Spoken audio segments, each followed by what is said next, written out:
नमस्कार साथियों, मेरा नाम है नीलेश कुमार। आज हम लोग पॉलिटी के सब्जेक्ट में इंडियन काउंसिल एक्ट ऑफ 1909 के बारे में पढ़ेंगे। तो ज़्यादा समय नहीं बर्बाद करते हुए शुरू करते हैं। आइए शुरू करते हैं। Indian councils act of 1909। This act is also known as Morley Minto reforms. Indian council act 1909 क्या कहते हैं? मॉर्ले मिंटो रिफॉर्म कहते हैं। आगे पढ़ते हैं। Lord Morley was the then secretary of the state for India. Lord Morley क्या थे? सेक्रेटरी थे स्टेट ऑफ इंडिया के। और Lord Minto was the then viceroy. Lord Minto क्या थे? वाइसराय थे। ठीक है, क्वेश्चन में आ सकता है कि कौन सेक्रेटरी था 1909 में। ठीक है, तो यह इंडियन काउंसिल एक्ट के अकॉर्डिंग तो लॉर्ड मॉर्ले थे सेक्रेटरी और लॉर्ड मिंटो थे वाइसराय। फीचर क्या है इस एक्ट के देख लेते हैं। इंडियन काउंसिल्स एक्ट ऑफ 1909 को फीचर्स क्या है, आइए शुरू करते हैं। पहला, it considerably increased the size of the legislative councils both central and provincial. मतलब कि जो लेजिस्लेटिव काउंसिल्स के जो भी मेंबर्स थे उनको बढ़ाया गया, चाहे वो सेंट्रल लेवल पे चाहे वो प्रोविंशियल लेवल पे, जिसको आज के डेट में हम लोग स्टेट लेवल पे कहते हैं। The number of members in the central legislative council was raised from 16 to 60। Central legislative council में क्या किया गया? मेंबर्स के नंबर्स को बढ़ा दिया गया, 16 से 60 कर दिया गया। The number of members in provincial legislative council was not uniform. ठीक है, मतलब हर एक प्रोविंशियल में लेजिस्लेटिव काउंसिल्स में सेम नहीं थे। दूसरा पॉइंट क्या है? It retained official majority in the central legislative council but allowed the provincial legislative councils to have non official majority. Indian councils act 1909 के तहत क्या किया गया कि सेंट्रल लेजिस्लेटिव काउंसिल में ऑफिशियल्स की मेजोरिटी बन गई, लेकिन प्रोविंशियल लेजिस्लेटिव काउंसिल्स में नॉन ऑफिशियल्स की मेजोरिटी रही। ठीक है, थर्ड पॉइंट पे चलते हैं। थर्ड है हमारा, it enlarge the deliberative functions of the legislative councils at both the levels. For example, members were allowed to ask supplementary questions, move resolutions on the budget and so on. अब यहाँ से क्या हुआ? बहुत सारी चीज़ों को शुरू करना हुआ। जैसे कि क्या लिखा है? डेलिबरेटिव फंक्शन जो भी होते थे लेजिस्लेटिव काउंसिल्स के, विधान परिषद के, वो दोनों लेवल पर, चाहे वो सेंट्रल लेवल पे हो चाहे प्रोविंशियल लेवल पे। उदाहरण के तौर पे दिया है कि मेंबर्स जो भी थे उनको सप्लीमेंट्री क्वेश्चंस पूछने का अधिकार मिल गया, रिजोल्यूशंस वो पारित कर सकते थे बजट पे, और भी बहुत कुछ।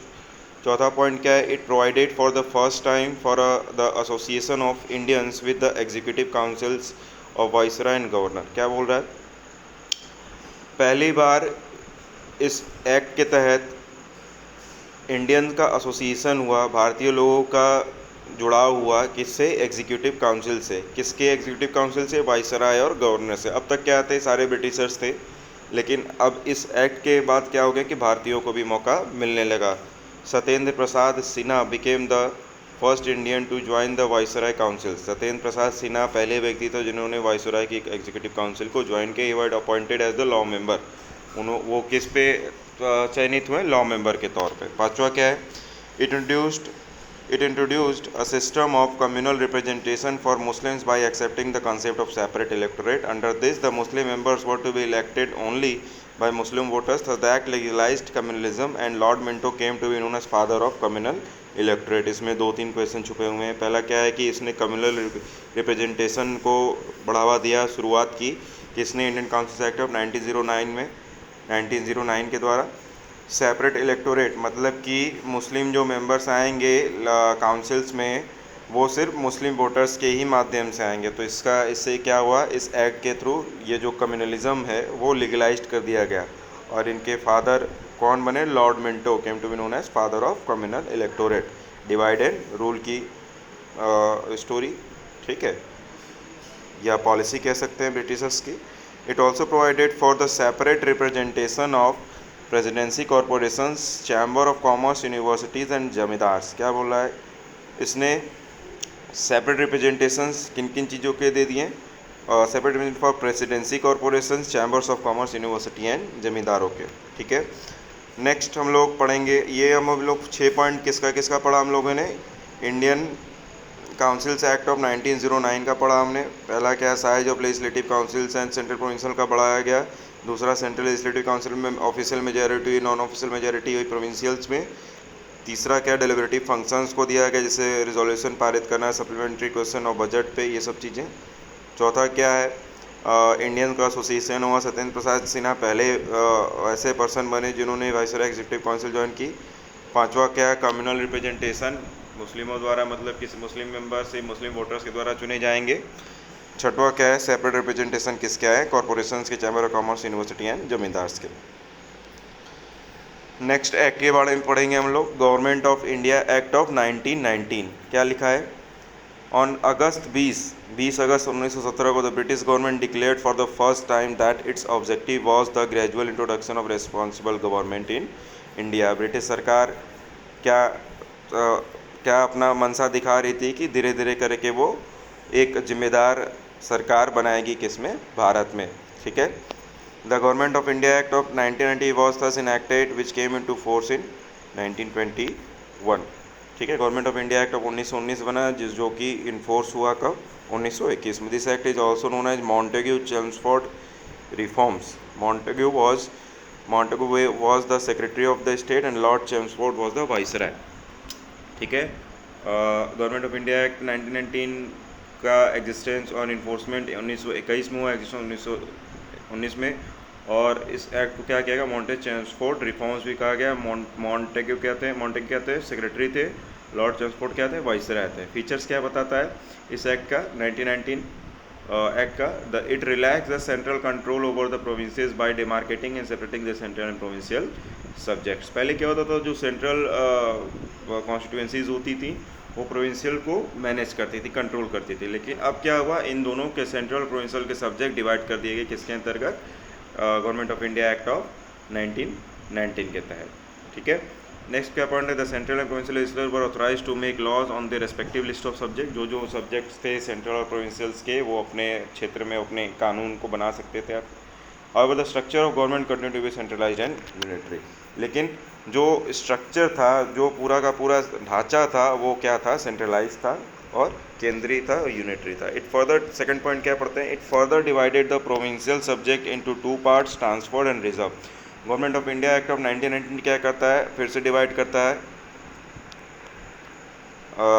फर्दर डिवाइड करता है दो पार्ट में, ट्रांसफर्ड और रिजर्व सब्जेक्ट में। Transfer subject were to be administered by the governor with the aid of the ministers responsible to the legislative council. दूसरा पॉइंट में क्या कह रहा है कि जो प्रोविंशियल सब्जेक्ट्स होते हैं, जिनको कि दो पार्ट में डिवाइड कर दिया जाता है, ट्रांसफर्ड और रिजर्व में। ट्रांसफर सब्जेक्ट गवर्नर के द्वारा एडमिनिस्टर किया जाता है with the help of the minister responsible to the legislative council. The reserve subject on the other hand were administered by the government and his executive council without being responsible to the legislative council.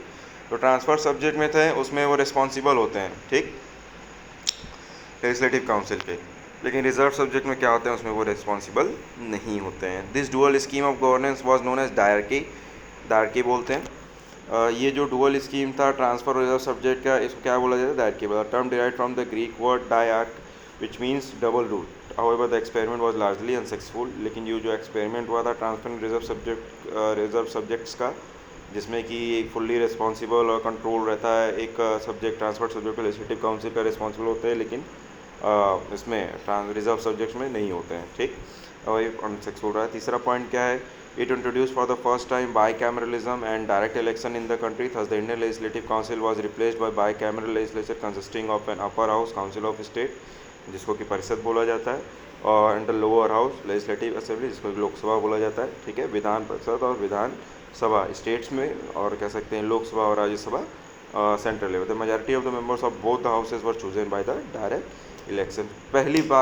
पहली बार ये हुआ कि bicameralism create किया गया और direct elections country में होने लगे। इंडियन लेजिस्लेटिव काउंसिल को रिप्लेस कर दिया गया बाईकैमरल लेजिस्लेचर से, मतलब दो हो गए, एक राज्यसभा और एक लोकसभा, ठीक है। फोर्थ पॉइंट क्या है, it required that the 3 of the 6 members of the Viceroy's Executive Council were to be Indian। अब धीरे धीरे क्या करिए, देख रहे हैं हम लोग कि भारतीयों का जो पार्टिसिपेशन था इंडियंस का, वो धीरे धीरे बढ़ने लगा। क्या लिखा है, तो चौथा पॉइंट में, it required that the 3 of the 6 members of the Viceroy Executive Council were to be Indian। मतलब जो 6 मेंबर होंगे वाइसराय काउंसिल में, उसमें से 3 लोगों का 3 भारतीय होंगे। 5वां पॉइंट क्या है, it extended the principle of communal representation by providing separate electorates for 6 Indian Christians, Anglo Indians and Europeans.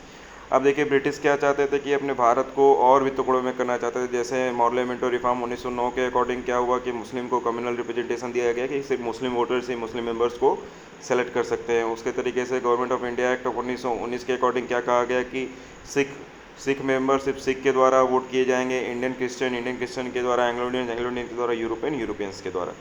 छठवां पॉइंट क्या है, it granted franchise to limited number of people on the basis of property tax और education. अब franchise मतलब right to vote दे, लेकिन limited लोगों को, किस बेसिस पे कि क्या प्रॉपर्टी है, क्या टैक्स देते हैं या कितना पढ़ा लिखा है।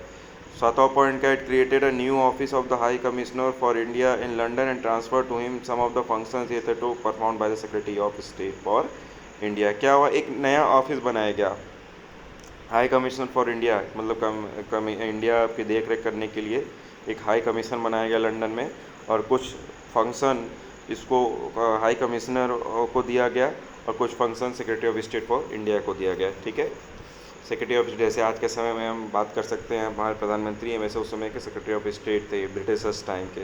It provided for the establishment of a public service commission, hence the central public service commission was set up in 1926 for recruiting civil servants. देखिए क्या बोल रहा है गवर्नमेंट ऑफ इंडिया एक्ट 1919 के तहत क्या मिला कि पब्लिक सर्विस कमीशन का शुरुआत हुआ 1926 में, पहला केंद्रीय सिविल सर्विस एग्जामिनेशंस के लिए, जो कि सेंट्रल पब्लिक सर्विस कमीशन के नाम से जाना लगा। किस चीज़ के लिए, सिविल सर्वेंट्स को रिक्रूट करने के लिए। ठीक है, 9वां पॉइंट क्या है, it separated for the first time provincial budgets from the central authorized to provincial to enact their budgets. ये भी महत्वपूर्ण चीज़ें थी। पहले क्या होता था, जो भी बजट या जो भी पैसे दिए जाते थे सेंट्रल से प्रोविंशियल लेवल पे, वो सेंट्रल के देख रेख में होते थे। सेंट्रल वो देता था प्रोविंशियल राज्यों को, तब जाके वो काम होता था। लेकिन इस एक्ट के तहत, government of India act 1919 act के तहत, प्रोविंशियल सब्जेक्ट को ही, प्रोविंशियल बजट को ही डिवाइड कर दिया गया, और प्रोविंशियल लेजिस्लेचर या प्रोविंशियल के लोगों को, जो भी स्टेट लेवल पे हैंडल करते हैं, उनको खुद अपने बजट को डिसीजन लेने को कहा गया। It provided for the appointment of statutory commission to inquire into and report on its working after 10 years of its coming into force. एक और स्टैचुरी कमीशन बनाने के और अपॉइंटमेंट के लिए दिया गया कि वो रिपोर्ट प्रोवाइड करे कि 10 इन सभी के इनएक्टमेंट के बाद 10 साल के बाद क्या बदलाव आए हैं, क्या इफेक्ट पड़े, ये सब। साइमन कमीशन नेक्स्ट पॉइंट है, इन नवंबर, गो बैक साइमन, जैसे आप लोगों ने सुना भी होगा, कहीं बहुत पिक्चरों में भी देखा होगा और ऐसे भी याद होगा।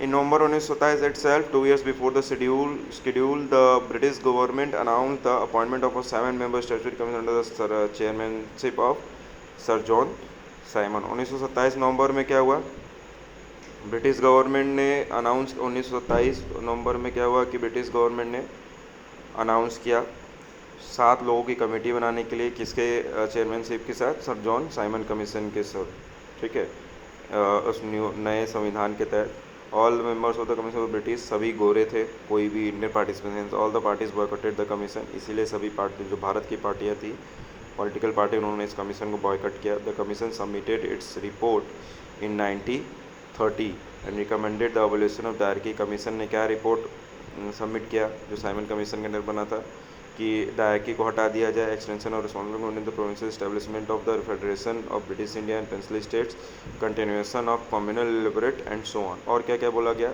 कि जो रिस्पॉन्सिबल गवर्नमेंट थे उसको और बढ़ावा दिया जाए, फेडरेशन, संघीय एक कार्यशैली को बनाया जाए ब्रिटिश इंडिया के तहत और पेंसिल स्टेट के तहत, कम्युनल इलेक्टोरेट, जैसे कि मुस्लिम वोटर से मुस्लिम सेलेक्ट कर सकते हैं, उसको भी बढ़ावा दिया जाए। To consider the proposals of the commission, British government convened 3 round table conferences.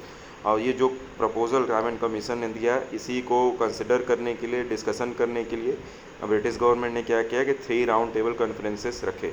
ठीक है, किस किस के रिप्रेजेंटेटिव के साथ, ब्रिटिश गवर्नमेंट के रिप्रेजेंटेटिव के साथ, ब्रिटिश इंडिया के रिप्रेजेंटेटिव के साथ, इंडियन प्रिंसली स्टेट्स के साथ। ठीक है, 3 चीज़ों के साथ, ब्रिटिश गवर्नमेंट रहेगा, ब्रिटिश इंडिया रहेगा, और जो भारतीय राजाओं महाराजाओं वाले जो भी थे उनके साथ। On the basis of this discussion, a white paper on constitutional reforms was prepared and submitted for the consideration of the Joint Select Committee of the British Parliament. इन तीनों राउंड कॉन्फ्रेंस में जो भी डिस्कशन होगा उसके basis पे एक white paper constitutional reform prepare हुआ बना, और वो सबमिट भी किया गया किसको, joint selection committee of the British parliament में। The recommendations of this committee were incorporated with certain changes in the next government of India act of 1935। पूरा क्रस्क क्या है, गवर्नमेंट ऑफ इंडिया एक्ट 1919 बना, पारित हुआ, 1921 में इन्फोर्स हुआ वो। फिर उसमें जो भी कमियां थी, खामियां थी, एक कमीशन बनाया गया कि उसके 10 साल के देख रेख के बाद वो देखा जाए। लेकिन 2 साल पहले ही 1930 में करीब साइमन कमीशन के अध्यक्षता में 7 लोगों के कमीशन बनी, जिसमें सभी गोरे थे, इसलिए सभी पार्टी ने उसको रिजेक्ट किया, बहिष्कार किया, डायरेक्टरी को हटाना चाहा और बाकी चीज़ों को कंटिन्यू करना चाहा। ठीक है, इसके बेसिस पे अब क्या हुआ कि इन्हीं सब चीज़ों के डिस्कशन पे जो साइमन कमीशन ने रिपोर्ट सौंपा था, 3 राउंड टेबल कॉन्फ्रेंसेस हुए। 3 राउंड टेबल कॉन्फ्रेंसेस में ब्रिटिश इंडिया, आपका ये Indian princely states, British government, इन सभी लोगों ने पार्टिसिपेशन किया और उसके बेसिस पे फिर वाइट पेपर सब कॉन्स्टिट्यूशनल रिफॉर्म सबमिट किया गया। कहाँ पे, सिलेक्शन कमेटी पे, और उसके रिकमेंडेशन के बेसिस पे फिर नेक्स्ट एक्ट आया, government of India act of 1935। इसको हम लोग नेक्स्ट वीडियो में पढ़ेंगे। जय हिंद, जय भारत।